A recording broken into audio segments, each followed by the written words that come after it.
শবে বরাতের কোনো আমল আছে কিনা, শবে বরাতের রোজা ও নামাজের নিয়ম কি, সবচেয়ে বহুল জিজ্ঞাসিত প্রশ্ন এখনকার। শবে বরাত আসছে, যেটাকে আসলে হাদিসের ভাষ্যে বলা হয়েছে মধ্য শাবানের রাত, শবে বরাত না, এটার হাদিসের ভাষ্যের নাম কি? মধ্য শাবানের রাত।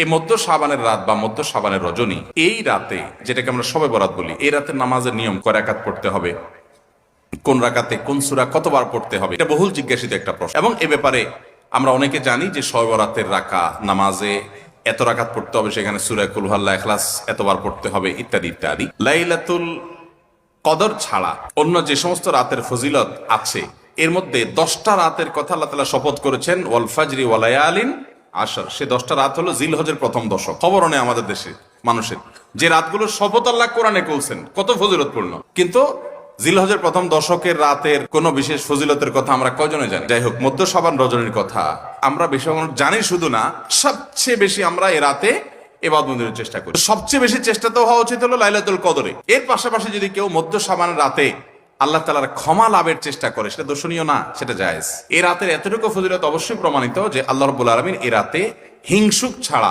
মুশরিক ছাড়া বাকি মানুষগুলোকে সাধারণ ক্ষমা ঘোষণা করেন। অতএব এই রাতের একেবারে কোনোই ফজিলত নেই, ব্যাপারটা সেরকম না।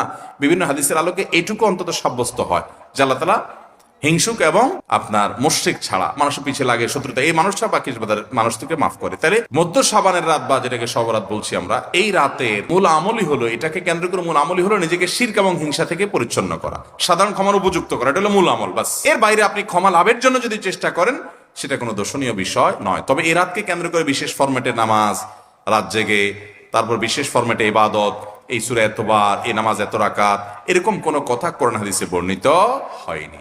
এগুলো আমরা মন গড়া বানিয়ে নিয়েছি।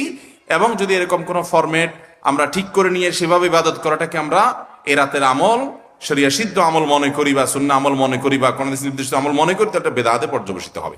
অতএব বাড়াবাড়ি এবং ছাড়াছাড়ি এই দুইটি আমাদেরকে পরিহার করতে হবে। যতটুকু আছে ততটুকু আমরা আমল করব এবং এসে আমল অনুযায়ী আমরা চলার চেষ্টা করব। শবে বরাতে সবচেয়ে বেশি মানুষ মসজিদে কেন ভিড় জমায় বলেন তো? শবে কদর বেশি ফজিলতপূর্ণ না এই রাত? শবে কদর কোন তুলনা আছে শবে কদরের সাথে কোনটার? কিন্তু শবে কদরে কি এত মানুষ ইবাদত বন্দেগী করার চেষ্টা করে? শবে বরাতে যত করে, কারণ মিষ্টির জন্য বলে, খারাপ বলেন নাই জন্য যায় না, এটা পুরোপুরি সঠিক না। এত অভাব পড়ে না যে সারা রাত মানুষ মসজিদে পড়ে থাকবে একটু মিষ্টি একটা প্যাকেটের জন্য, আমার মনে হয় না। আমার যেটা মনে হয়, সবচেয়ে বেশি মানুষ এ রাতে ইবাদত বন্দেগীর চেষ্টা করে, কারণ মানুষ মনে করে এ রাতে ভাগ্য নির্ধারণ হয়। অতএব এক রাতে ইবাদত বন্দেগী করে যদি সারা বছরেরটা ফাইনাল করে ফেলতে পারি, মন্দ কি? এই হলো মূল কাহিনী। আল্লাহ তাআলা আমাদেরকে বিশুদ্ধ পদ্ধতিতে ইবাদত বন্দেগী করার তৌফিক দান করুন। তাহলে ভাইরা আমার, মধ্য শাবানের রজনীতে আমরা আল্লাহ তাআলার কাছে ক্ষমার উপযুক্ত হওয়ার জন্য, হিংসা শিরক থেকে মুক্ত হওয়ার চেষ্টা করব। ক্ষমা পাওয়ার জন্য প্রচেষ্টা আমাদের থাকবে, কিন্তু ওই যে বেদাতি পন্থায় বিশেষ